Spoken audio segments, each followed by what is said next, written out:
देखिए, घबराए के बात नहीं खे, बस मामूली सा ऊपरी चोट बा, बहुत जल्द ठीक हो जाइए हम।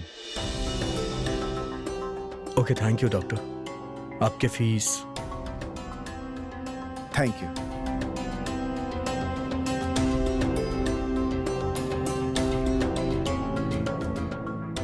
अब तसल्ली हो गई ला आपके? दिमाग ठिकाने आ गई ला आपके, या अब भी? और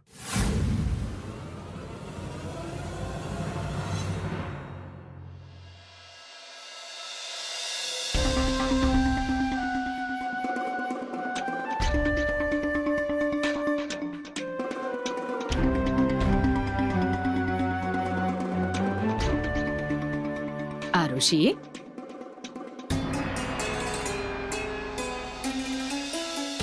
जी सब ठीक बा ना? जी सब ठीक बा, कोनो प्रॉब्लम ना? कुछ ना।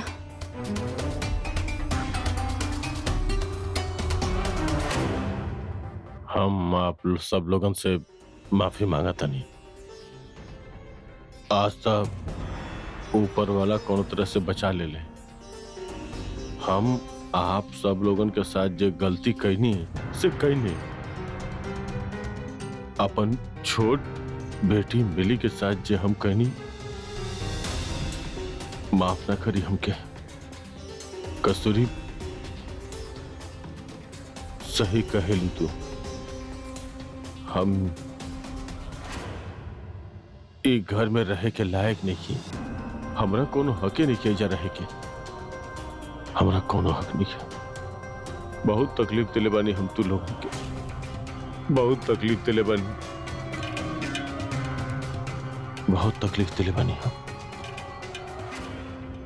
अरे ई का कर रहल बानी आप? कुछ ना कस्तूरी, हमार बात हम सुनी। बहुत बुरा इंसान बनी। हम सुनी ता। सबके परेशानी बड़ा रखले बानी हम अरे हमार बहुत बुरा बात बानी। सुनी। हमके माफ कर दे हम सब लोग। हम ही घर में रहे के लायक नहीं की। अभिशाप बानी हम ही घर पे। हमके यहाँ रह के कोनो हक नहीं के। हम हमेशा हमेशा खातिर घर छोड़ के जा रहल बानी।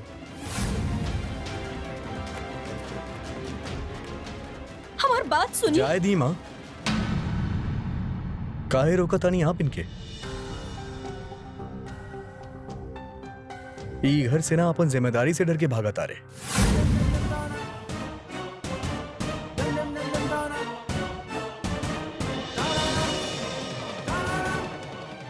आप यह तो कैले बनी जिंदगी भर। अब और का एक्सपेक्ट कल जाए इनसे? आप जाएं पापा, आप जाएं। शायद यह बेहतर हुई ई घर खातिर। काहे कि अब हम ई घर में कोनो भी गलत ना होके देव। ई घर हमार भी उतना है बा जितना आरुषि के बा। और ई घर के खुशी के बर्बाद करे वाला खातिर ई घर में कोनो जगह नहीं है।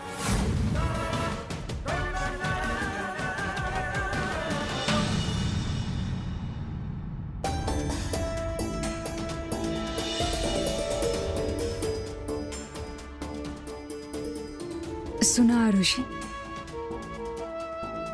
तू अपन प्रेजेंटेशन खत्म कर ले, हम लोग यहाँ देख ले। थैंक यू मासीमा, जा।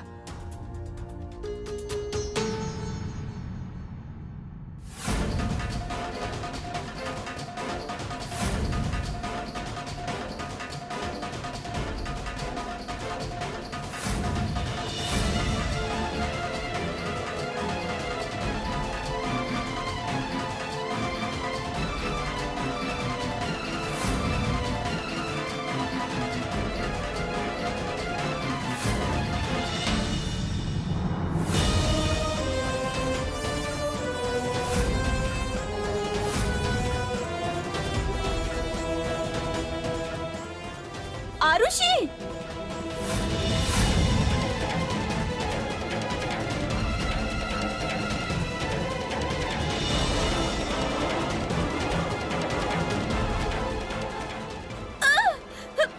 प्रियंका, ये होखेला एक साथ दू को काम करे के अंजाम।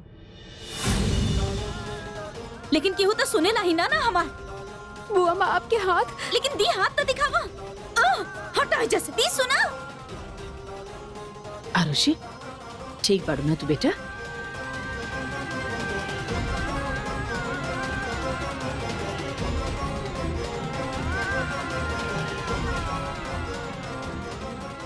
बेटा हाथ जलल तना ना।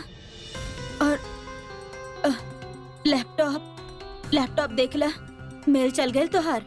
पता ना ताई माँ, बस मेल भेजे ही वाला रहनी कि लैपटॉप गिर गए और ये सब। हाँ तो बेटा ऑफिस में फोन करके पूछला कि लैपटॉप गिर गए बा। जी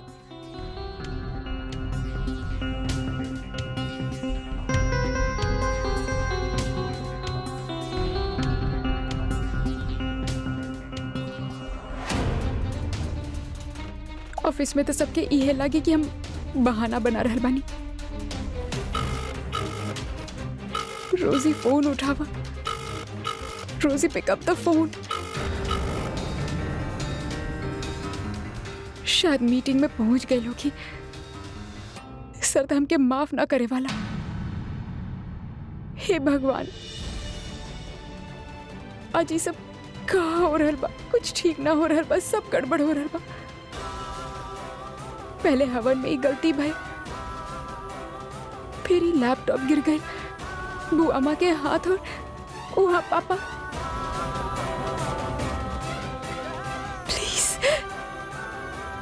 प्लीज सब ठीक कर दिया भगवान, ये कह सकेली हम।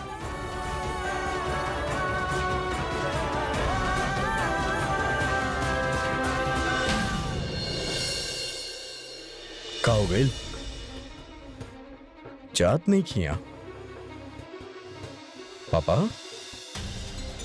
अगर सच में आपके पछतावा होत बा ना तो ये सब ढोंग करे के बजाय कुछ काम करी। काम करे में कोनो शर्मिंदगी नहीं खे।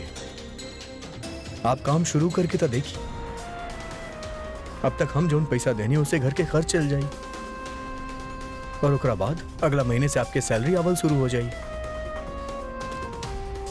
सुन ले लो, पैसा कहां से रहे?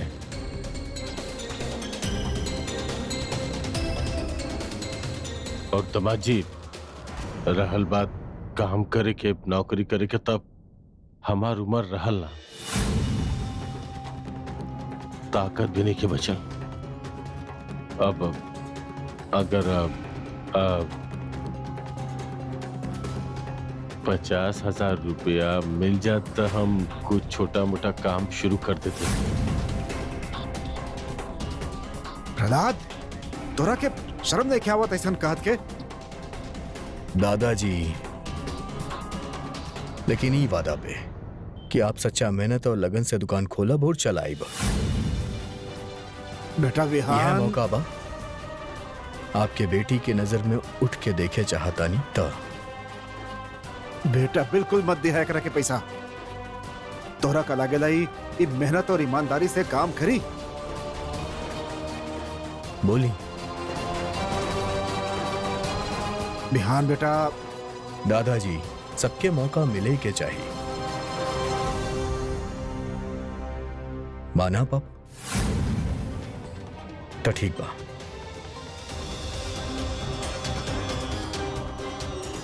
विहान बेटा, बेटा हमार, तू बाज ना आई बापन हरकत से। ना बाबूजी, आप हम पे यकीन करी, हम सच कह रहल बानी। सच बोला था। हमरा पे यकीन करी।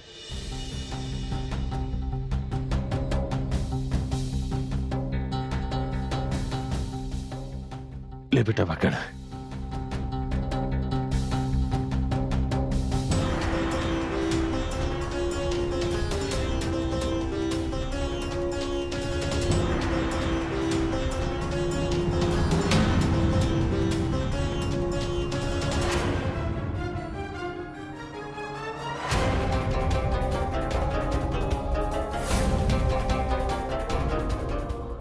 अगर ये पैसा से एक भी गलत हरकत कैला ना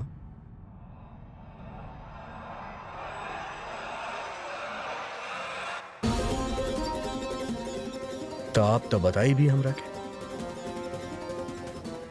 ओकरा बाद देखिए हमरा से बुरा केहू ना हुई। बेटा वो डेट ना ना मतलब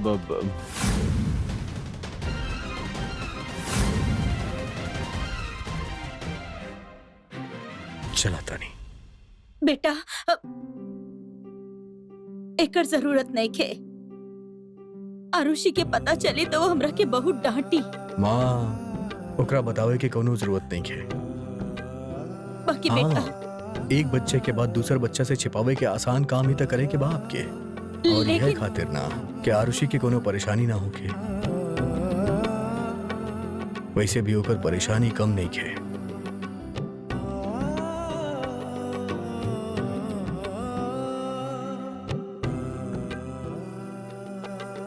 जीत रहे बेटा।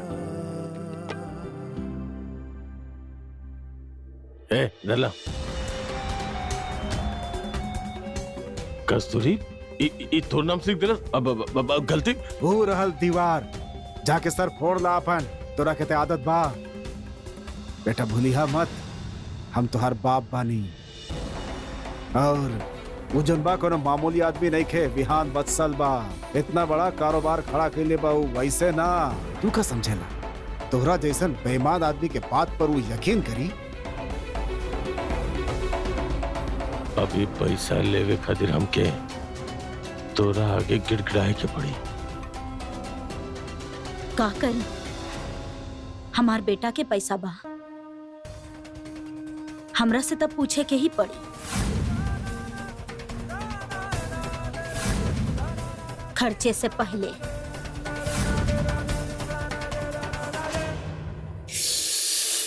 आरुषि आरुषि आरुषि तू कैसन बाड़ू? तू तो ठीक बाड़ू ना, क्योंकि हमार परवाह ही नहीं खे। आग ओकर साड़ी में हम बुझेनी, हाथ हमार जलल, लेकिन हमार बारे में केहू ना पूछ रहा। सब ओकरे बारे में पूछ रहा बाड़े। सबसे बुरा तो घर में हम ही बानी ना।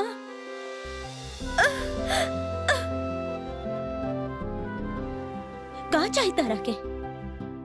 अब सबके सामने अच्छा मत बना तू। पर यहाँ तक केहू ना बा। वेरी फनी।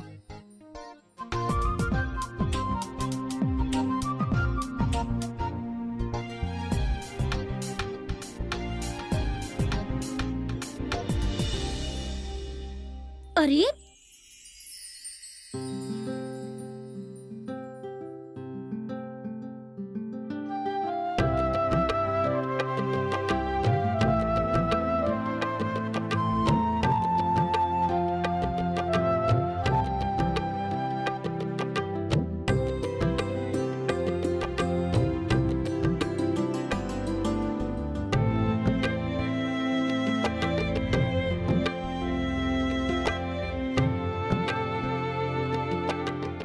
एक नंबर के जिद्दी बाड़ू तू। दूसर नंबर के। एक नंबर के तो आप बानी। चल अब ठीक हो जाए, तू जाए जैसे। तार सूरत देखे और तकलीफ हो रहा बा हमरा के। छोड़ा जा, छोड़ा हाथ हमार। पहले एकरा के रखी ऐसे।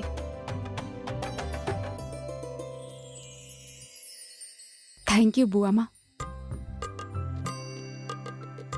आज आप हमार जान बचैनी। पता बा हमके बहुत गर्व बा कि हमरा जिंदगी में आप जैसन बुआ माँ बाड़ी। वैसे आज आप साबित कर ही देली, जितना कठोर आप दिखेली उतना बाड़ी ना।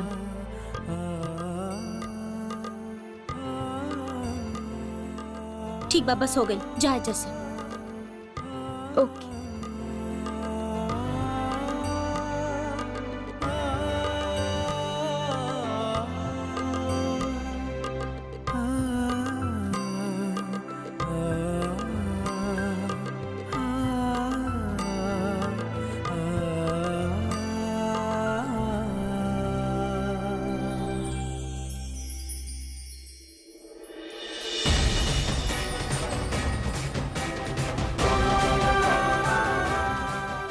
आप जितना भी कोशिश कर ली बुआ माँ, एक दिन आपके मना के रहब और ई ससुराल में आपन जगह बना के रहब। ई वादा बा हमार।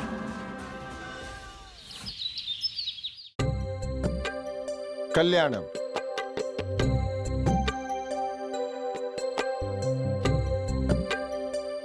चला सब समेटत बानी। चला सबके मिलजुल के काम करे से हवन सफल रहल। हाँ माँ। और आरुषि, तू भी अपन काम के साथ साथ घर के सारा जिम्मेदारी निभाऊ। कैसन जिम्मेदारी माँ? आपके बहुत बड़ा गलत फहमी भइल बा।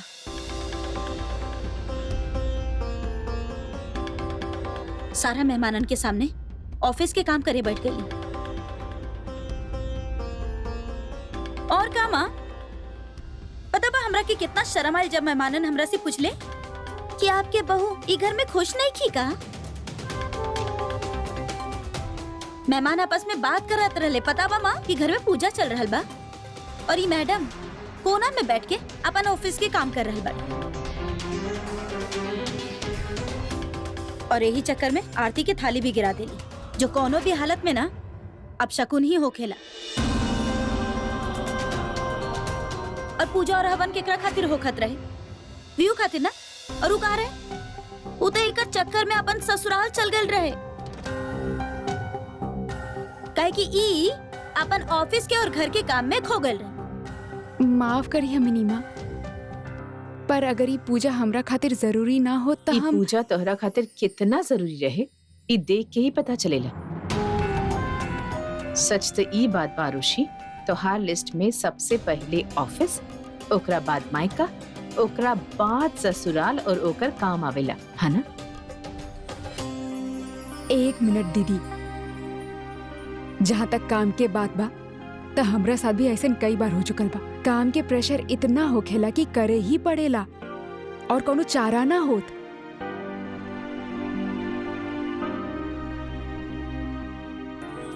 और ना तका, और हमनी के घर कोनो लड़ाई के मैदान थोड़ी ना बा कि बहू से तनी सा चूक हो गई तो हमनी हार गई। ऐसा छोट मोट प्रॉब्लम तो हर घर में होकत ही रहेला ना माँ। देखा आरुषि, ई सब जे कह रहल बाड़ी ना, वो गलत ना कह रहल बाड़ी, और जे प्रियंका और बबीता कह रहल बाड़ी वो भी बिल्कुल सही बा। अगर ऑफिस के काम इतना ही जरूरी रहे तो तोहरा के हवन खातिर रुके के ही ना चाहत रहे, या आपन पूरा काम खत्म करके रख ली थी। कहे कि ऐसन तना बा कि तोहरा के पता ना रहे आज घर में हवन बा। इंसान के हाथ में जब एक से ज्यादा काम होखे तो वो खुदे फैसला करेला कि हमके कौन से काम पहले करे के बा और कौन से बाद, और फिर सारा काम ठीक से हो जात। अब तो हर ऑफिस के काम भी भइल या ना तो के ना पता, तू तो अपन प्रेजेंटेशन मेल कर देलू, लेकिन तोहरा ऑफिस के लोगन तक वो मेल पहुंचल कि ना पहुंचल पता भी बात और रखे। और यही चक्कर में अगर तोहरा के कुछ हो जात, जब तोहरे साड़ी में वहां आग लगल रहे तब यूं तो घर पर रहे भी ना, हमने का जवाब दे तो रखे।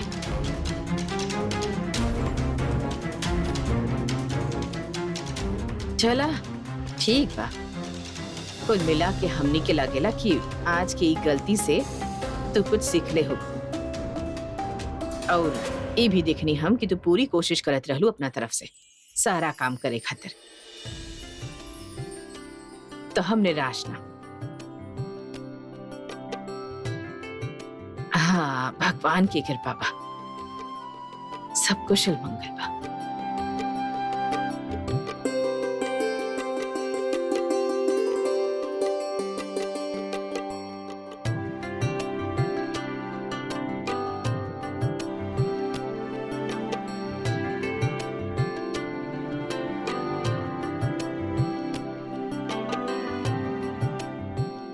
टाइमा, हाँ,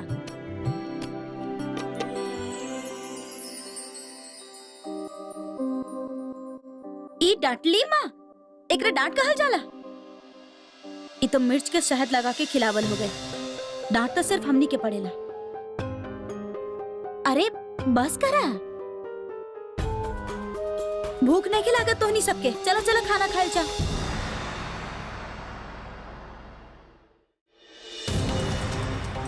दादी माँ बिल्कुल ठीक कहत रही, हम सब कुछ एक साथ ना कर सकेनी। हमके डिसाइड करे के हो कि हमके कौन सी जिम्मेदारी निभावे के बा।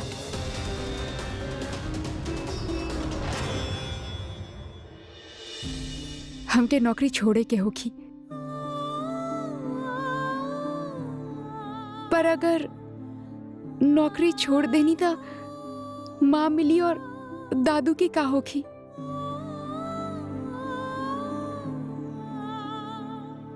आरुषि चला खाना खाए सब। जी आई।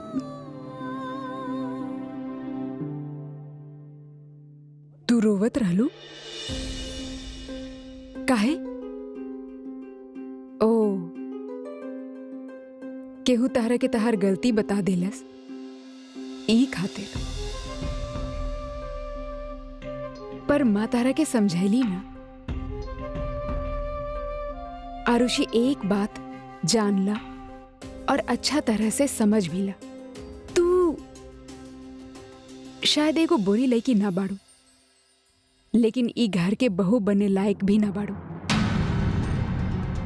जहां काम के बाद बा त हम तहरा के सपोर्ट कहीं नहीं, राइट?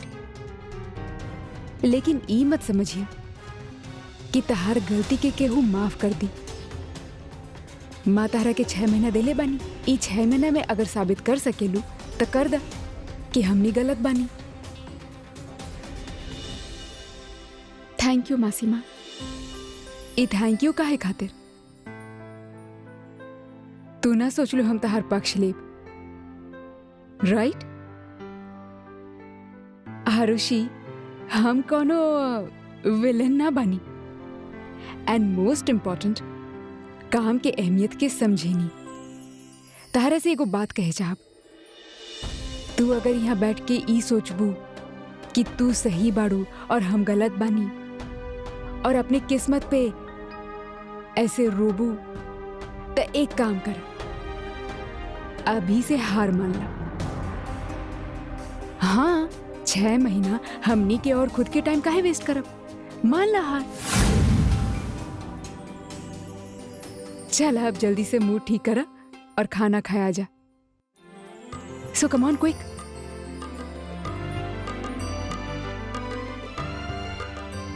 हम तक खामखा अफसोस मनावत रहनी। हमके तो ऐसा सांस मिलल बानी जे डांट में भी जिए के सबक सिखा देवेली।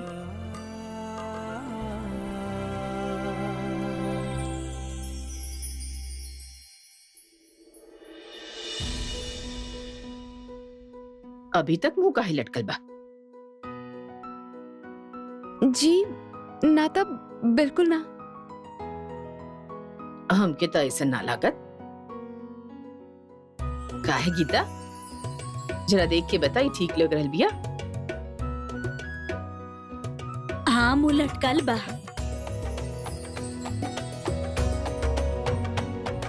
भाई, हम तो जिंदगी में एक बात समझ ले बानी और वही के अनुसार चलत बानी हम। चाहे जितना भी तकलीफ आए, मुश्किल आवत जिंदगी में, जब ऐसे लागे लागल कि बस अंत हो गए जिंदगी में, अंत हो खिलाना।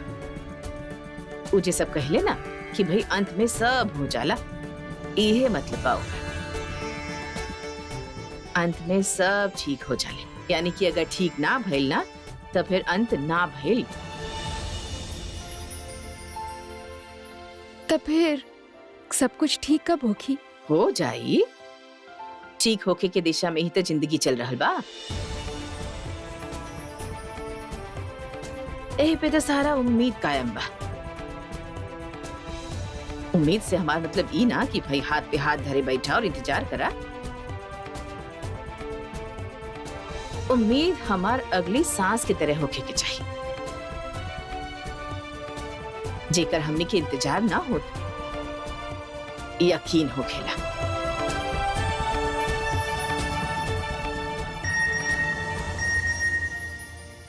Super presentation, boss very happy. Yes. का भाई?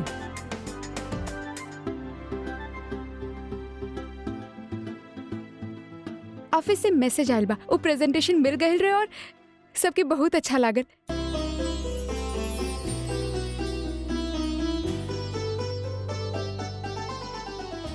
भगवान जी के लाख लाख शुक्र बा। एकर मतलब आरुषि तारा के दोनों काम में सफलता मिलल बा।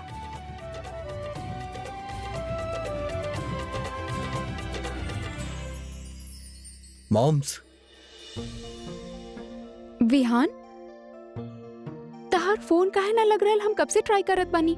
और पापा के आरुषि, पापा बिल्कुल ठीक बाड़े। ओ, मामूली से चोट बा, चक्कर खा के गिर गए रहले। और डॉक्टर भी कहले बाड़े कि चिंता के कोनो बात नहीं खे। हम अभी का कहले रहली आरुषि?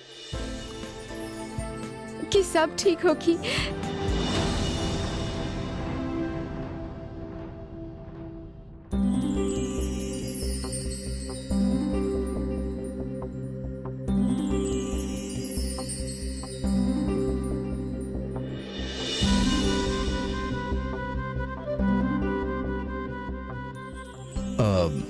हम फ्रेश होके आवत आनी, ओके?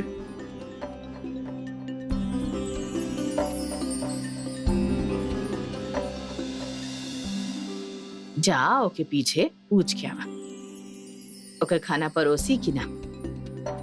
जी।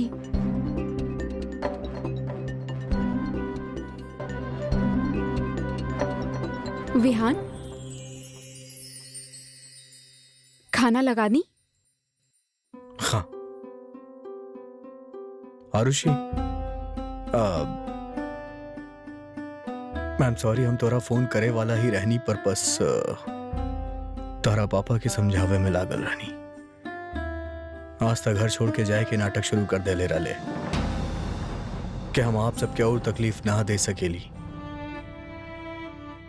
बहुत मुश्किल से मन ले कि उनके कहूं जाए के जरूरत ना, बल्कि कुछ काम शुरू करे के जरूरत बा, अपन जिम्मेदारी समझे के जरूरत बा।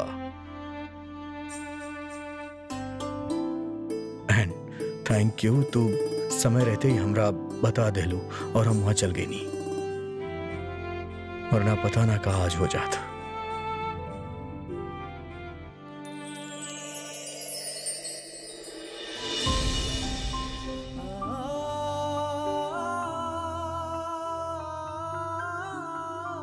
Thank you.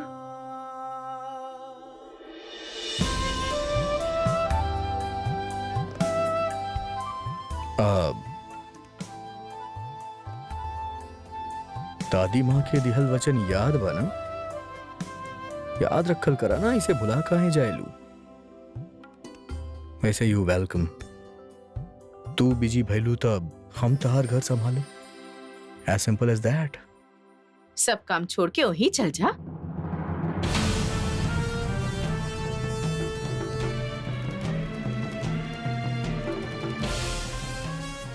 ना सही करल बानी, यही चाहली ना तुहार पत्नी। ओ पूरा घर के जिम्मेदारी तू लेला, उनकर दुख समझा, उनकी सॉल्व करा। वत्सल बैंक के का बेटा, वो तो काम चलत रही। तू बस वो परिवार के जरूरत के पूरा कर दा, ठीक बा? ना माँ, ऐसा काहे कहा तानी आप? हम तो वहां अपन, और का हो गए कि हम वहां गए रहनी था। इतना साल बाद पूजा रखवेले रहनी विहान, केकरा खातिर रखवेले रहनी? तू रहला पूजा में? माँ हम आरती करके गए रहनी। बस इतना से जिम्मेदारी बतौर, एको इशारा मिले और भाग माँ के चल हम गए। अपन मर्जी से गए रहनी, और आरुषि के पापा बीमार रहले। उहे तक कहल चाहत बानी, सब कुछ अपन मर्जी से करल बड़ा मनमानी। माओ के आशा, माओ के खुशी कौनो मायने न रखेले। माँ बात के कहां से कहां ले जाता नहीं। अगर आरुषि से ये एक्सेप्ट कइल जात बा कि वो अपन ससुराल के जिम्मेदारी निभाए, तो हम अपन ससुराल के जिम्मेदारी ना निभा सकेली। एक्सपेक्टेशन बा काहे कि ई घर के बहू बिया, यही खातिर कहल बानी बेटा, वहाँ फुल टाइम जवाई बन जा तू। खामखा बात। अगर आरुषि से ये एक्सेप्ट कइल जात बा कि वो अपन ससुराल के जिम्मेदारी निभाए, तो हम अपन ससुराल के जिम्मेदारी ना निभा सकेली। एक्सपेक्टेशन बा काहे कि ई घर के बहू बिया, यही खातिर कहल बानी बेटा, वहाँ फुल टाइम जवाई बन जा तू। खामखा बात।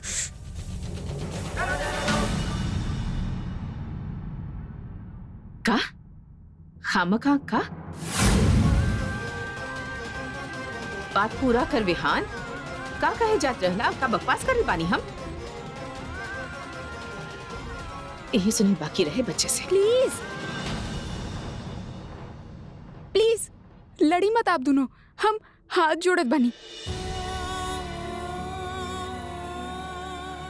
माँ, कल से हम आपके शिकायत के कौनो मौका न देब।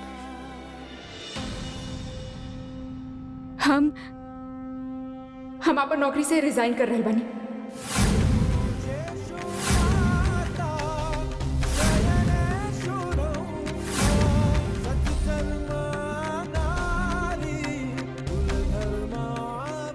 ई कहा बोला तारू तू? जॉब काहे छोड़बू तू? ई बात के तू भी ज्यादा बढ़ावा मत दा, एकरा इजे खत्म कर दा प्लीज। विहान, हम अपन पत्नी और बहू होके के जिम्मेदारी अच्छा तरह से निभावे चाहे नहीं। और तोहरा लागेला कि जॉब छोड़ के तू ही कर सकेलू? सरासर मनमानी करा तारू तू। अभी हमनी के बात भइल रहे कि हमनी दोनों मिल के अपन जिम्मेदारी निभा लेब। Will manage everything Aarushi. I know, पर हमार जिम्मेदारी, हमार फर्ज तू काहे निभाइबा? काहे कि हम तहार पति बानी ना। आरुषि, जॉब सिर्फ तोहार काम नहीं के, तोहार पर्सनालिटी के एगो हिस्सा हा, तोहार पहचान हा। और ऐसे सिचुएशन तो रोज रोज आवे से रहल, जब भी आई हमनी दोनों मैनेज कर ले बना। एगो जरा से वजह से ऐसा एक्सट्रीम डिसीजन लेवल एगो पागलपन कहलाई। तू पगला गई बाड़ू हम कहत। एक मिनट, तू इतना गुस्सा काहे कर रहल बड़ा? Please calm down. तरह की तो पूरा बात तक ना पता। आज पूजा और हवन के दौरान हमार ध्यान कहीं और होके की वजह से बहुत विघ्न आई। हमार ध्यान प्रेजेंटेशन के और होके की वजह से हम अपन साड़ी तक जला देनी। तो वक्त पे बुआ माँ हमके बचा लेनी, यही खातिर। उस चक्कर में बुआ माँ के हाथ तक जल गई। का? बुआ माँ के हाथ जल गई? अरे तू हमके पहले काहे ना बतैलू? बतावे ही वाला रहनी। जे कुछ भी भइलो में गलती हमार बा विहान। हादसा हमरा साथ भाई, लेकिन हाथ बुआ माँ के जल गई। तो तू यही खातिर जॉब छोड़े चाहता रू? ई बात हर सोल्यूशन, राइट? हाँ। तारा से तो कुछ बोल के वैसे भी कोनो फायदा नहीं है। तू डिसीजन ले ले तो ले लू, पत्थर के लकीर बना। विहान, तारा जौन करे के बा करा। हम ही बेवकूफ पानी। अब तक 7 माँ या 7 औरतन से घिरल रहनी। हमार का चॉइस बा, हम का चाहेली उसे केहू के फर्क पड़त ही नहीं खे। कपड़ा से लेके पढ़ाई, पढ़ाई से लेके नौकरी, केहू एक माँ डिसाइड कर लेली हमरा खातिर, तब है हुई।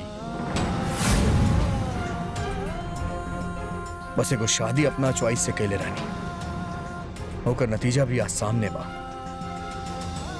विहान, प्लीज ऐसा मत बोला। काहे कुछ गलत कहनी हम? तू भी तो हमरा तरफ से डिसीजन लेवे लागल बाड़ू बना। कौन सा हमरा से पूछ के फैसला करेलू? चैलेंज एक्सेप्ट करेलू, वादा कर बैठेलू। कूल, तारा जौन करे के बाद तू करा आरुषि।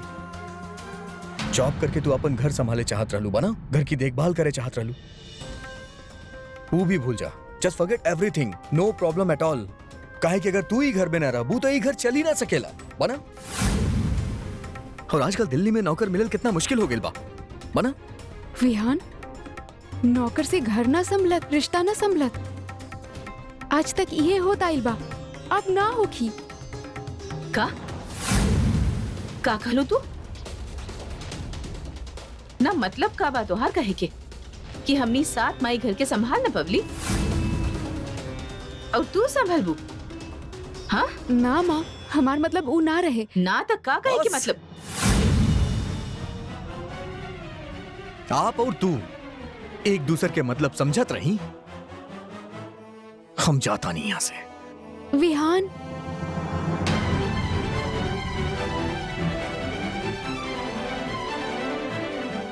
बहुत हो गई बात। तो तू फैसला कर ले बाड़ू कि तू ऑफिस छोड़ रहा बाड़ू, तो ठीक बा। ई घर के संभालना, ई भी तोहर जिम्मेदारी बना।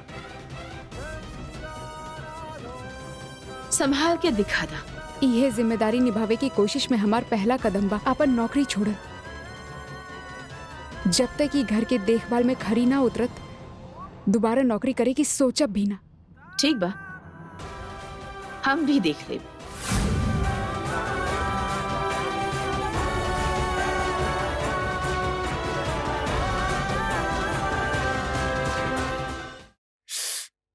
जल रहल बा का दी? थोड़ा थोड़ा। हाथ में उतना ना जल रहल बा जितना दिल में दर्द हो रहल बा। काहे? बिहान हमरा से मिलेला है अभी तक हमारा हाथ जल गए और देखे तक ना आए। अरे दी, ओकरा शायद पता ही ना होके हाथ के बारे में, ना तो दौड़ल चला केहू ना बतैले होकी का ओकरा के। वो अरुषि तो कबो ना बताई। मासी माँ का हो गई?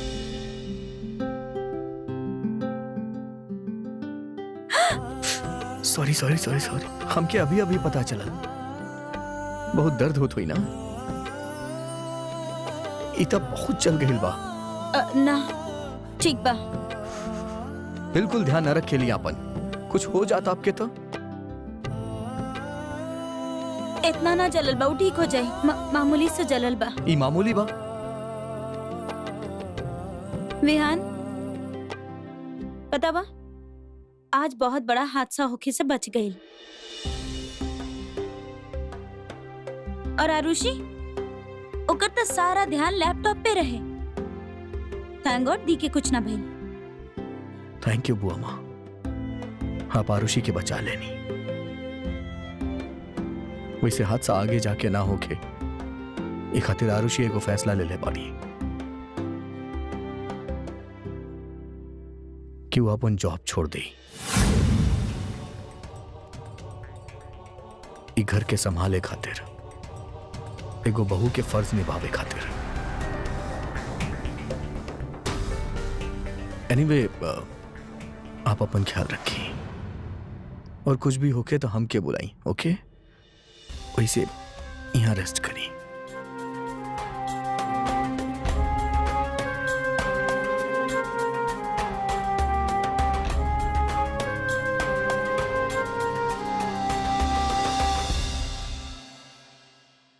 दी देख लो का चालाक लड़की बड़ी। वो हमने के ये जतावे की कोशिश कर रहल बड़ी कि घर के जिम्मेदारी संभाले खातिर हमनी पर बड़ा वो एहसान करे जा रहल बड़ी।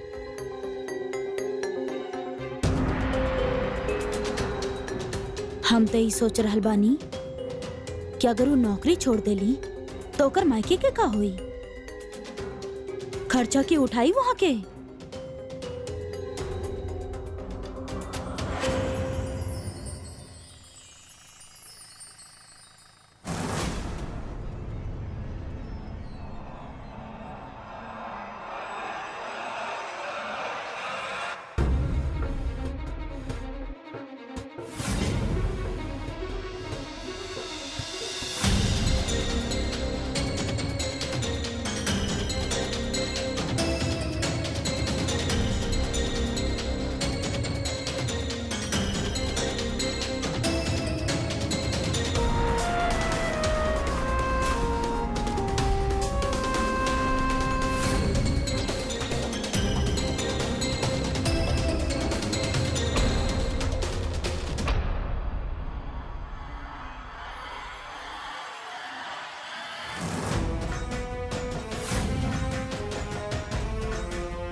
हमके ऐसन काहे लग रहल बा जैसे केहू हमके फॉलो कर रहल बा।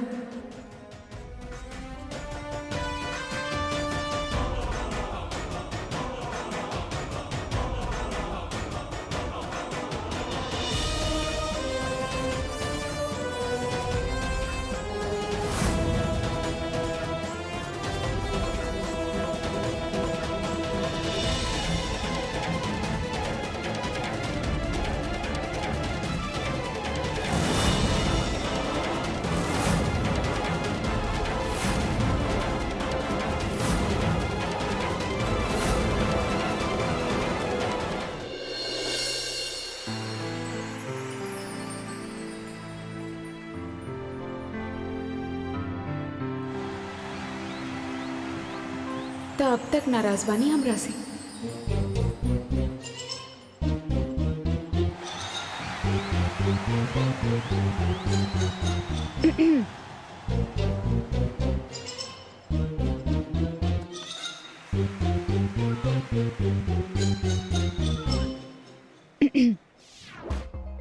और ये मैच बहुत ही रोमांचक मोड़ ले बा। हमरा सबसे तेज बॉलर विहान वत्सल तेज रफ्तार में आगे बढ़ रहल बानी। बहुत अच्छा बॉल फेंक ले बानी और इका बैट्समैन विहान सीधा ऊपर हवा में बॉल उड़ा देले और ये हमरा फील्डर विहान वत्सल बॉल की तरफ भाग रहल बानी और ये छलांग लगा के बॉल पकड़ ले और विहान वत्सल आउट हो गए। इका क्रिकेट के इतिहास में ऐसा पहला बार भइल बा कि विहान के बॉल पे विहान ही बैट घुमैले और विहान ही कैच करके विहान के आउट कर देले। Vihaan is out. हर तरफ बस विहान विहान विहान। ई का रहे?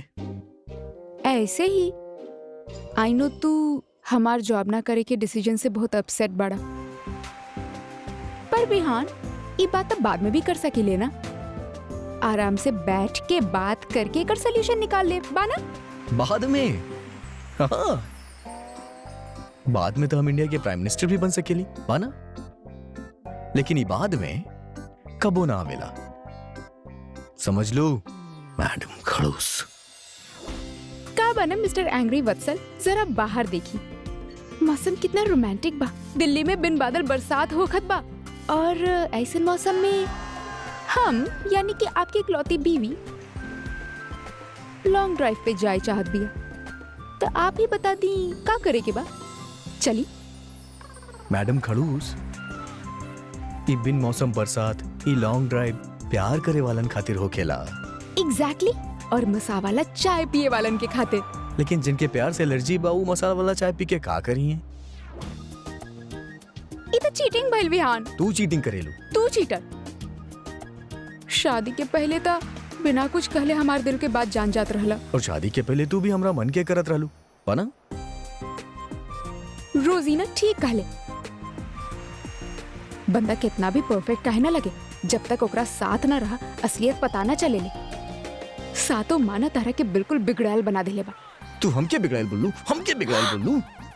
तू हमरा के ही मारला। हम रूठ गेल बानी, तू हमरा के मनाइबा भी ना? ना, थोड़ा भी ना विहान।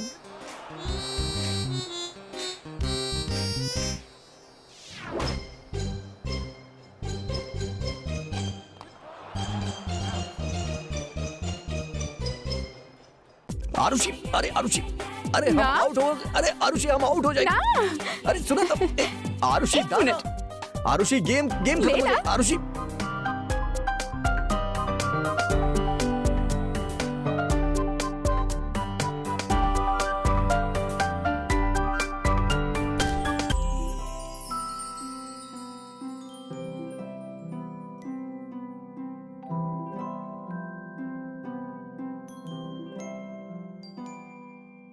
पिघले ये दिन सिलवटी हुई रातें, लबों पे कितनी रुक गई है बातें।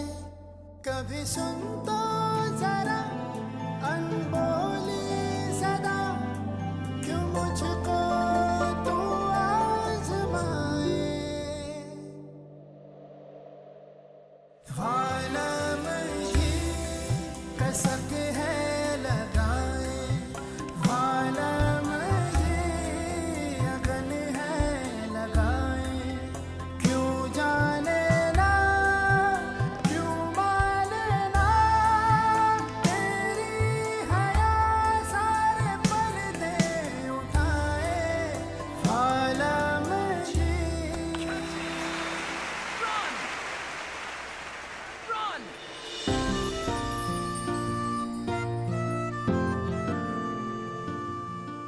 विहान, लड़ाई हो गई, गुस्सा हो गई, अब तक मान जा, चला ना ड्राइव पे। नो नो नो।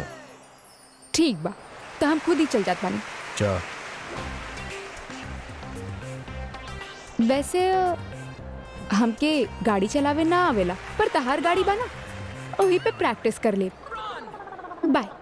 ना आरुषि हमार करवा ना। आरुषि, आरुषि, आजा, तहरा आरुषि, तो नाम दा पे ना। रहे ना आरुषि हमार गाड़ी के चाबी बा। आरुषि तहार गाड़ी ले आरुषि ला। आरुषि व्हाट?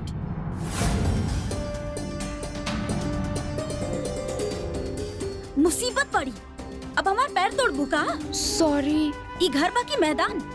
जब देखा दौड़त रहेलू। कौन रेस जीते के बाद रखे? अबू बुआ माँ, हमनी बस ड्राइव पे जाता नहीं। तब हमनी चलल जाए।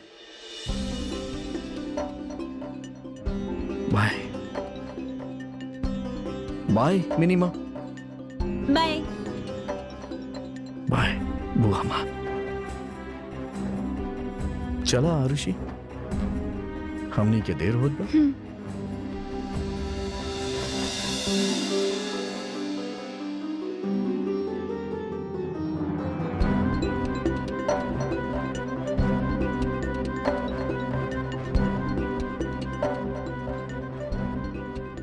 हमरा के त लागेला हम अपन आँख, कान, ई मुंह सब बंद कर ली।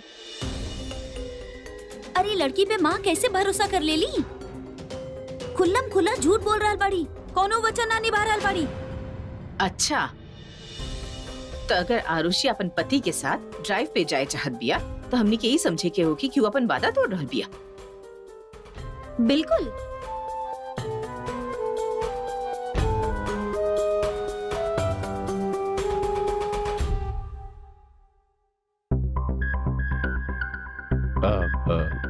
देखा कस्तूरी, हम मोबाइल के दुकान खोले जा रहल बानी और दुकान देख भी लेल बानी और अब वो दुकान में सामान डाले के बाद ओकरा खातिर पैसा चाहिए। त दामाद जी जे चेक दिले बानी तो ओकरा कैश करवा ले। देखा हमारा अंदर जे बदलाव आ रहल बा ना, वो बदलाव में कैश भर के फासला बा। तू जा बैंक बंद होके वाला होगी, वो कैश लाके हमके दे दा, जिससे हम अपन नया जिम्मेदारी वाला जिंदगी के श्री गणेश कर सके। हमरा के अभी यकीन ना हो रहा कि आप दामाद जी के पैसन के सदुपयोग करब। कहे कहे हैं? डर लग रहा बा कहीं ए बार भी आप दामाद जी के पैसा से कुछ गलत काम कर लेली तो फिर हम जिंदगी भर उनका से नजर ना मिला पाई। तू लोग ना हमारा मरला के बाद हमारे ऊपर कफन तक मत डली है। अरे तू क्या सोची लो हम सुधरला चाहिए? अरे हम तोहार मिली बाऊजी की कसम खा के कह रहल बानी, हम सुधरल चाहता नहीं। अब बोल का करी बोल। अपन गुर्दा और किडनी निकाल के तोरा कदम में रख दी। अरे जगरा से दुकान के किराया पे ले रहल बानी, अगर ओकरा के एडवांस ना देनी तो दुकान हाथ से जात रही। फिर कर ले फुटपाथ पे दुकानदारी। ठीक बा, ना चाहिए तोर पैसा, रख ले अपन पैसा। ऐसे खत्म हो जाते नहीं, न रही बांस न बजी बांसुरी। हम अपना आप के खत्म कर लेता नहीं। फिर कर लिया तू विश्वास हमारा मरला के बाद। अरे ये का कर रहल बानी? अरे तू छोड़ हमरा, का हम कर रहल कहते नहीं ना, तू बानी? हट। रुक जाई, छोड़ी। हम मर जाता नहीं, हम रुक जाई। छोड़ छोड़ छोड़ तू छोड़ ना छोड़ी। ना, हम जेबे ना करब। का कर हमके रहल छोड़ बानी? तू। अरे छोड़ छोड़ छोड़ छोड़, मर दे हमरा के। अच्छा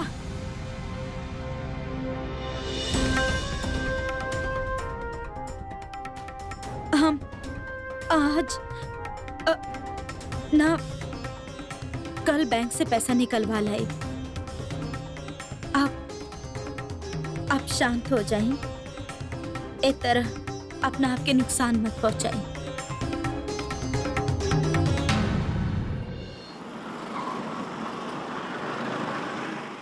जो तुमको विहान, तहरा की याद बनी ई उहे चाय के टपरी बा जहाँ हमनी पहला बार चाय पीले रहनी।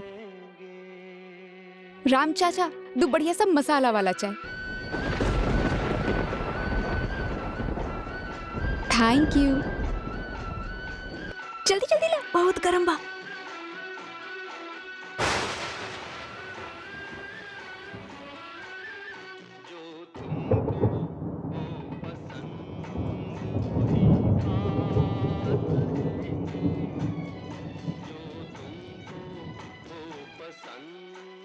विहान, सुनो ना, हम जानत बानी कि हमार मायके की तरफ हमके जिम्मेदारी निभावे के चाहिए और हम ओकरा प्लानिंग भी कर लेले बानी।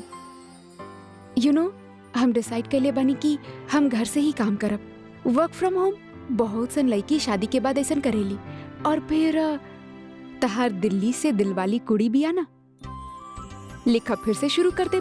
और हम तो सोचले बानी कि पब्लिशर से बात करके दादाजी के भी प्रूफ रीडिंग के काम दिलवा दे। और घर बैठे बैठे हम ट्यूशन भी तो ले सकेनी ना, सब कुछ घर से हो जाए। ऐसे में हम घर भी संभाल लेब और थोड़ा पैसे भी आ जाए।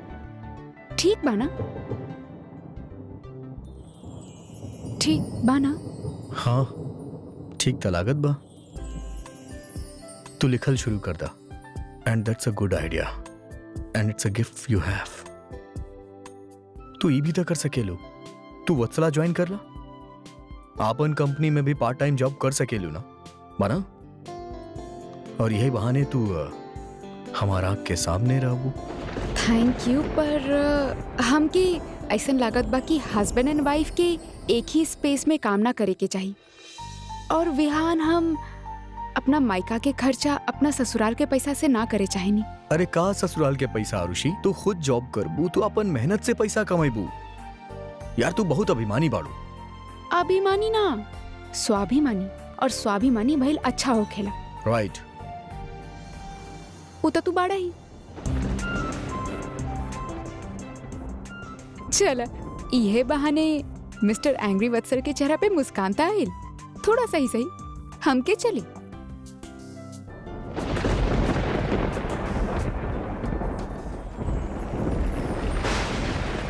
विहान, आरुषि चला, आरुषि चला।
बाप रे, कितना अजीब मौसम हो रहा बा। कभी गर्मी कबो बारिश।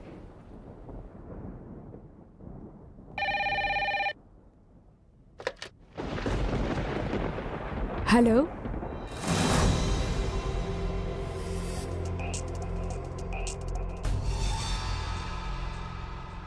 हेलो,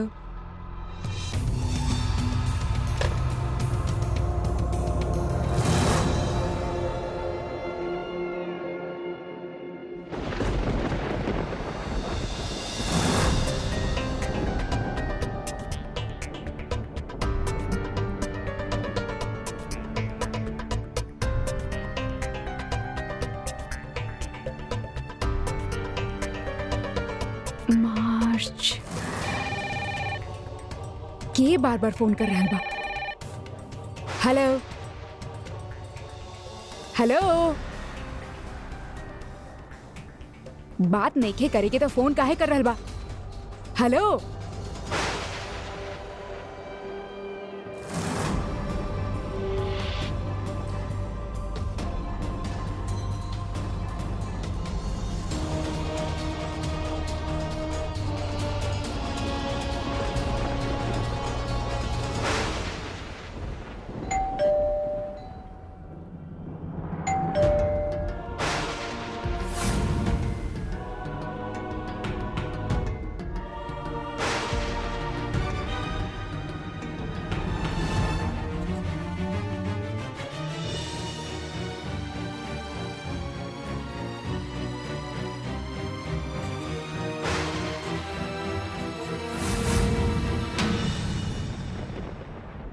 ई का बा? ई कौन हालत में आयल बड़ा तू लोग? व्यू, का जरूरत रहे गाड़ी से उतरे के? कितना भीगल बड़ा। अब चला अंदर और तुरंत कपड़ा बदला, वरना और बीमार पड़ जाइबा।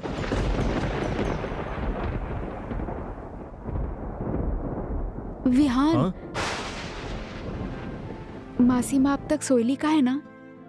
अरे वो ऑफिस के काम करत हुई, जब तक खत्म ना हुई उनके चैन की नींद ना आई। पहले से ही आदत बा उनके। हम उनकरा खातिर कॉफी बना के आवतानी। अरे तू पहले कपड़ा था बदलना। बस 5 मिनट लगी, हम अभी आई नहीं। तो अभी से शुरू हो गए ससुराल के जिम्मेदारी उठावल। 5 मिनट। ठीक बा, जा। लेकिन 5 मिनट से 1 मिनट भी ज्यादा मत लगैया।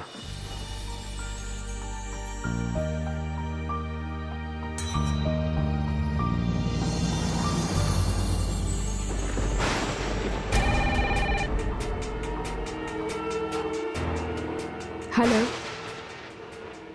हेलो, साइड में ही रख देता हूँ।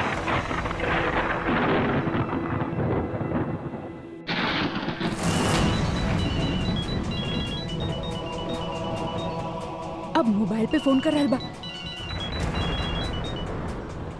हेलो, हेलो, जब बात नहीं खे करे के बता बार बार फोन करके परेशान काहे कर रहा बड़ा? अगर एक बार और फोन कैला तो पुलिस कंप्लेन कर दे। हैंग अप ना। का भइल मासीमा? अरे बार बार तू अपन काम से मतलब रखा। सॉरी, आपके इतना परेशान देखनी है खातिर पूछनी। आपके खातिर कॉफी लेके आयल बानी। आप देर रात तक काम कर रहल बानी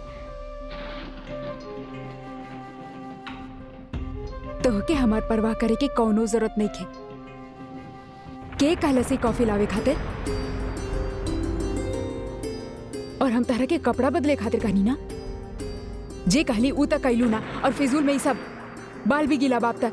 अब जा चेंज कर, जा। सॉरी मासीमा। का जा तू।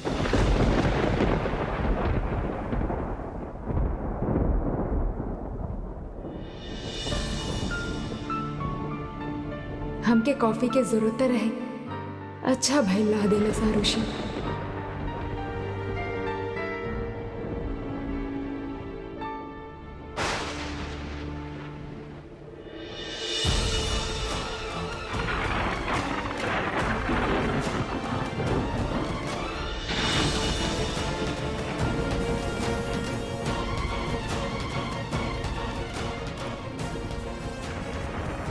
लागत बा मासीमा के कोनो बात सता रहल बा, कोनो परेशानी। पर का?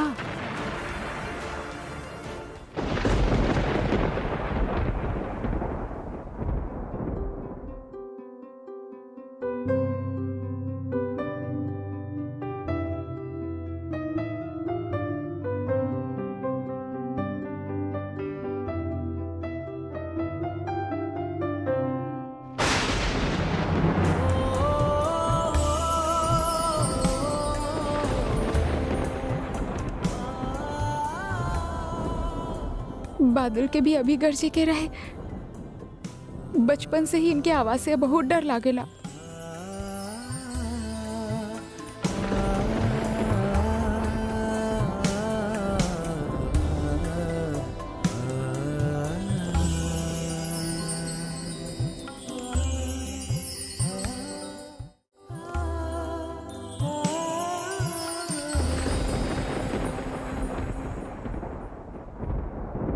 रिलैक्स।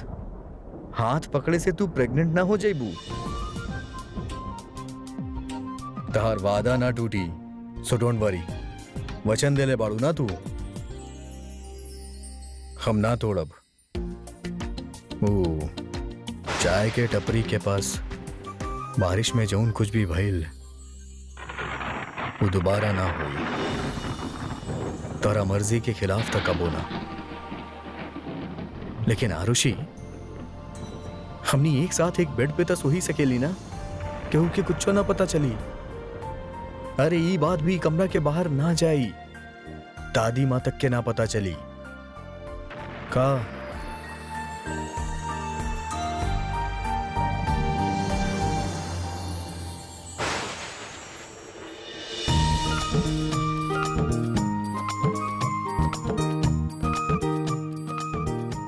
अब ठीक बा। ये तकिया की दीवार हमनी के याद दिलावत रही कि हमनी के कुछ गलत ना करे के बा। Okay, happy? Are you sure?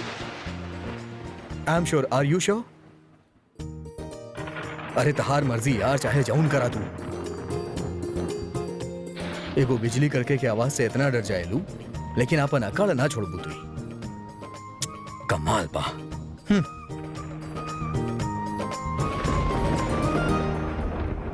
खड़ूस। विहान, सुनो ना, का बा? कल से हम घर के सारा काम संभाले जा रहल बानी। ई परीक्षा में हम पास होखब ना? हो जाइबू। हमार माँ लोग इतना भी बुरी नहीं की। तार परीक्षा ही लेता रही और हमके तारा पे पूरा भरोसा बा। I know you are the best. सुना, रात के डर लगे ना तो तकिया के लिपट के सो जाइए। Good night. Good night.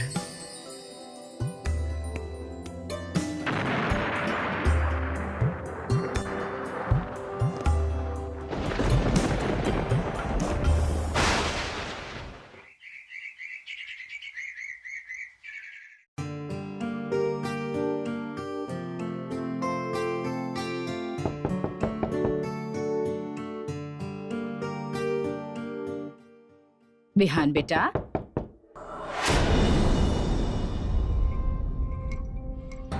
Arushi, Arushi उठा, दादी माँ पड़ी।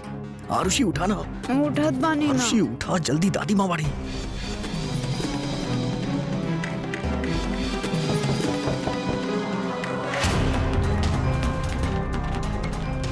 Good morning Vihaan. दादी माँ, गुड मॉर्निंग दादी माँ।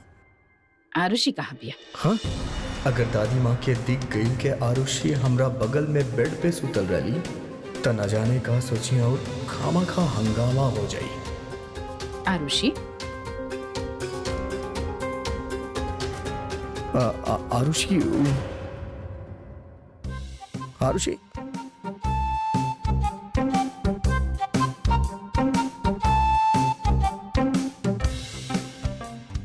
शायद बहू के देर तक सोई अच्छी बात नहीं खे। नाना दादी माँ, हम सुतल रहनी वो तो जल्दी उठ जाएली। वो शायद नहाए गेल हुई। वो काबा ना आज ओकरा ऑफिस जल्दी जाए के रहे, ओकर रेजिग्नेशन देवे। एकरा बाद घर आके ओकरा रिस्पांसिबिलिटी संभाले के बा, घर के संभाले के बा।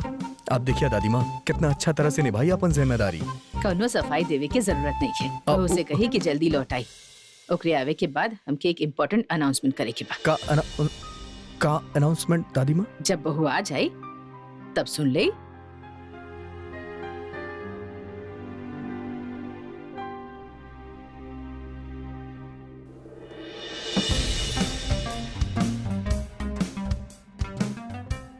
Arushi,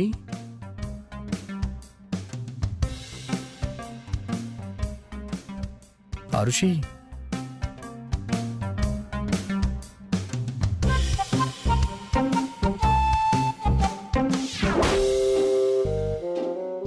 Aarushi, cockroach, cockroach, cockroach.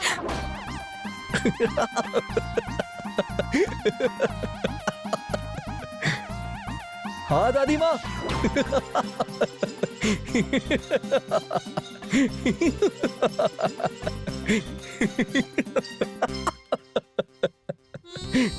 का आरुषि, तू भी टिपिकल बहू के तरह कॉकरोच से डरायलू और उसे भी ज्यादा दादी माँ से डरायलू।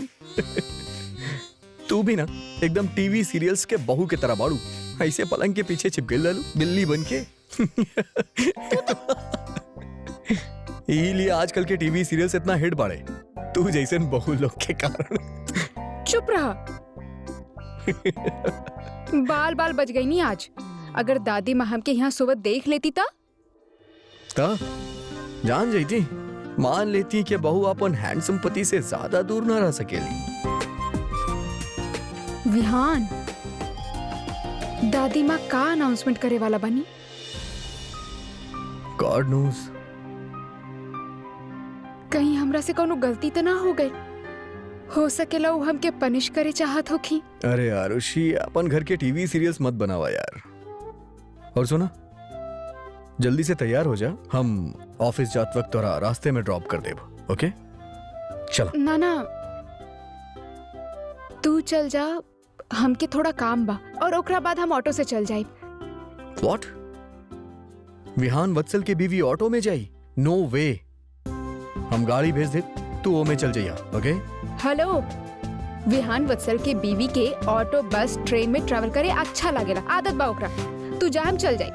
आरुषि, हम कह देनी ना, तब बस कह देनी। नो आर्गुमेंट्स। ओके चल। विहान, ऐसे रईस वाला शौक हमके ना पाले के बा। हम ऑटो में खुश बानी। अरे यार आरुषि, तू हर बार ही स्वाभिमानी मूवमेंट्स काहे शुरू कर देवेलू? हम कहा तानी ना, तू ऑटो से ना जेबू ता ना जेबू। अब मिसेस वत्सल बन गई बाड़ू ता तनी ता चेंज करे के ही पड़ी अपना आपके। ओके? नो आर्गुमेंट्स। ओके? बहुत जिद्दी बड़ा तू पाना। जल्दी से तैयार हो जा। बिगाड़ा मत ना विहान।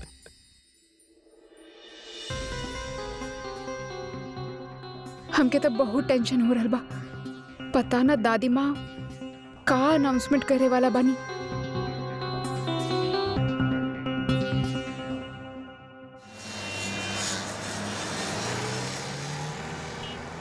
हमरे मना कैले के बावजूद भी आपके विहान भेजी देले ना।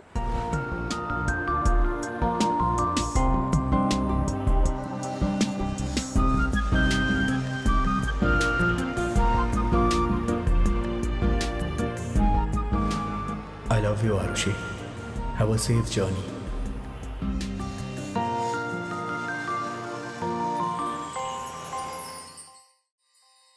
जौन दिन जल्दी जाके होखेले उहे दिन गाड़ी खराब होके के रहेले।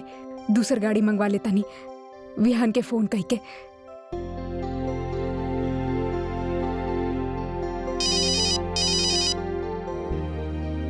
हाँ मासीमा। हाँ विहान, सुना, तहार गाड़ी भेज दे हमके पिकअप करे खातिर। हाँ मासीमा भेज देब, लेकिन ओकरा आवे में तनी टाइम लगी। वो आरुषि के ड्रॉप करे खातिर ओकर ऑफिस गइल बाड़ी। वो आज अपन रेजिग्नेशन देता रही ना, यही खातिर। What is wrong with you Vihaan? हमके इम्पोर्टेंट मीटिंग पे जाए के बा, हम लेट हो रहे बानी। तहार बीवी के रेजिग्नेशन देब ज्यादा जरूरी बा या हमार क्लाइंट के साथ मीटिंग? टैक्सी ऑटो में भी तो जा सकत रहली। अब हम कैसे जाए मीटिंग खातिर? हमार गाड़ी भी खराब हो गई बा। अरे मासी माँ, हमके थोड़ा ना पता रहे कि आपकी कार खराब हो जाई, ना तो सबसे पहले आपके पास ही भेज देती। और आरुषि तो खुद ऑटो में ही जात रही, हम ही जिद करके गाड़ी में भेजनी ओकरा के। एनीवे, आप टेंशन मत ली, हम अभी एसी टैक्सी को बुक करवा के भेजा था नहीं आपके पास। अभी 15 मिनट में आ जाए, ठीक बा? ठीक बा, जल्दी भेजा। तो दोसर गाड़ी आरुषि मैडम ऑफिस लेके गए बाड़ी। हाँ भाई, इतना बड़ा घर के बहू जौन बाड़ी, ऑटो रिक्शा में ट्रैवल कर सूट थोड़ी ना करी उनका के। ना वो विहान कहत रहल कि उ जबरदस्ती कह के आरुषि के गाड़ी में भेजलस। हाँ, विहान तो हमने के सामने ये कही ना। ये तो शुरुआत बा। अपन बीवी के आराम के आगे अपन माँ लोग के तकलीफ थोड़ी ना नजर आई ओकरा के। हमके ना लागत ऐसन होगी। विहान ऐसन कबो ना करी। अच्छा, देखल जाओ, आज न तो कल पता चल जाए सबके।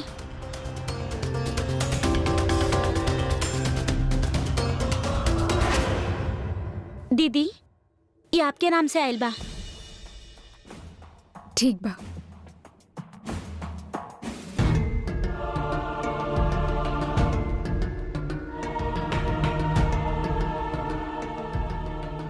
जिंदगी से बस यही एक शिकायत बा, जेकरा के पा के भी पा ना सकेनी।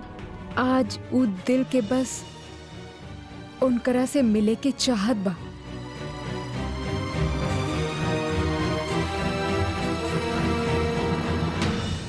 ऐसन लिख के हमके के भेजी।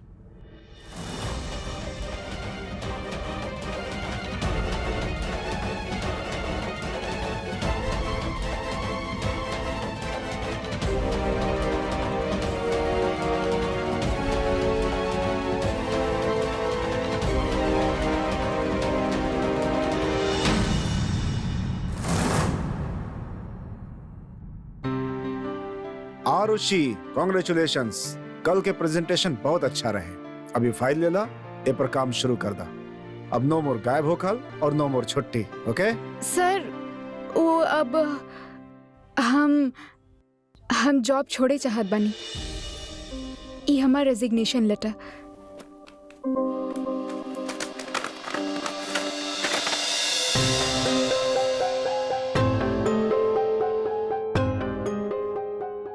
ई कब अचानक रेजिग्नेशन? बाकी काहे? आरुषि, हम तोरा जैसन टैलेंटेड एम्प्लॉय के तरफ से जाए ना देहल चाहता नहीं। व्हाट्स द प्रॉब्लम आरुषि? काहे छोड़ल चाहताड़ू ई जॉब? सर, हमार नया नया शादी भइल बा और हमार घर परिवार के हमार जरूरत बा। कम से कम 6 महीना तक हम अपना पूरा ध्यान घर गृहस्थी में देवे चाहत बानी। यही खातिर ही। I understand that. और अगर बात सिर्फ 6 महीना के बाद, तो हमरा पास एगो सुझाव बा। का सर? तुम्हारी रेजिग्नेशन लेटर हम अपना पास रख लेता नहीं। ना हम एकरा के असाइन करता नहीं और ना ही एकरा के एक्सेप्ट करता नहीं। समझा के तोरा के 6 महीना की छुट्टी मिल गई, बट ऑफ कोर्स विदाउट पे। ये 6 महीना के तोरा के तनख्वाह तो ना मिली, बट तू वापस आके जॉब रेज्यूम कर सके लो। एक सबैटिकल समझ ला। हम विहान से कह देले बानी कि बहू से कही कि आज जल्दी घर आवे। लेकिन आरुषि सुनी तब ना। ऐसे हम कह रहे बानी बस। कि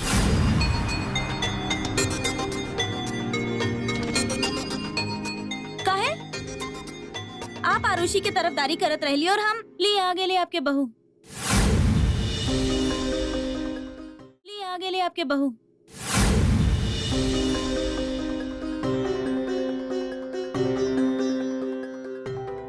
बैठा आरुषि। ना दादी माँ, हम यही ठीक बानी। हम कहत बानी ना, बैठ जा। ना वहाँ ना, यहाँ हमरा पास।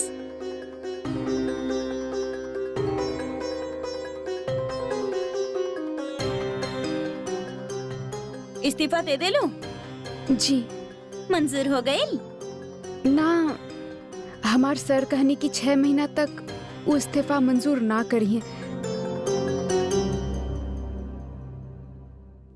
6 महीना बाद हम अगर चाही तो जॉब रिज्वाइन कर सकेनी। चलो अच्छा बा, ऐजा से निकल के कुछ तो करे खातिर होखी ना।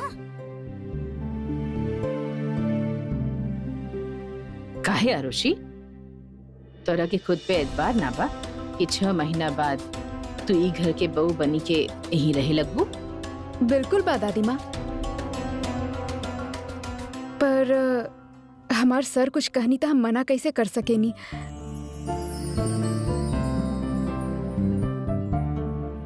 हम ठीक ना कहनी दादी माँ। ना ना, ठीक ही कहलू। बेटा सब बहुत उदास होके ना, तू छोड़ के जा रहा बड़ू जान के।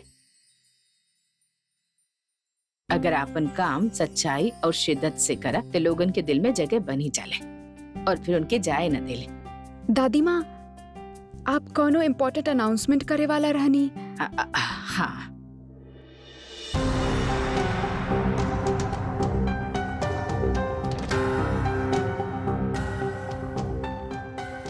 ई पैसा एक घर के खर्च खातिर बा।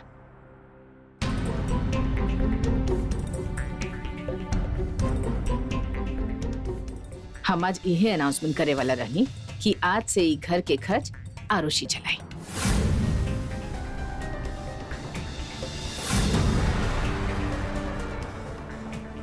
घर के बजट चलाई भी तोहरे हाथ में ही होगी और खर्च के सारा जिम्मेदारी तोहरा हाथ में होगी। थैंक गॉड दादी माँ, जब से हम सुबह से सुन ले बानी कि आप कोनो इम्पोर्टेंट अनाउंसमेंट करे वाला बानी, हम बहुत नर्वस रहनी। हमके लागल। लेकिन सुबह तू कब सुनलू हमरा के कहत? तू तो कमरा में ना रहलू।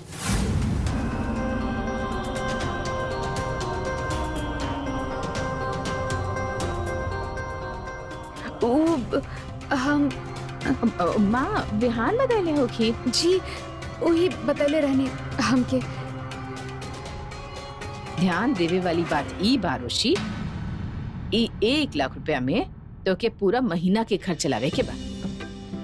एमे हम 1 महीना का 6 महीना भी घर चला सकीले। लगता अभी रोटी भी गिन के बनाई और हमनी के गिन के खाए के होगी। अब तो पिए के नहावे के पानी भी राशन हुई।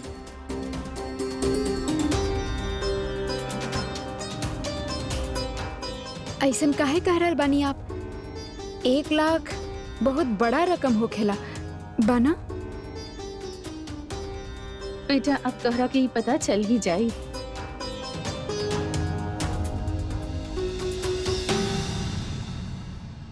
हाँ, अगर तू ई पैसा में से कुछ बचाई ले लू तो ओकरा के आपन आमदनी समझिया और जैसे चाहा खर्च कैला अपना ऊपर। वाह दादी माँ, ऐसन पहला बार सुन ले बानी कोनो हाउसवाइफ के तनख्वाह मिली। एक्सक्यूज मी, तू शायद ठीक से सुन लू ना, या तो फिर ठीक से समझ लू ना। माँ कहली अगर बचा सकलू तो।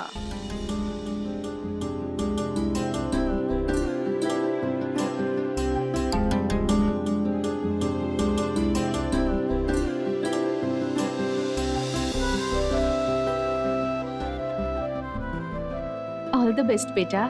Thank you.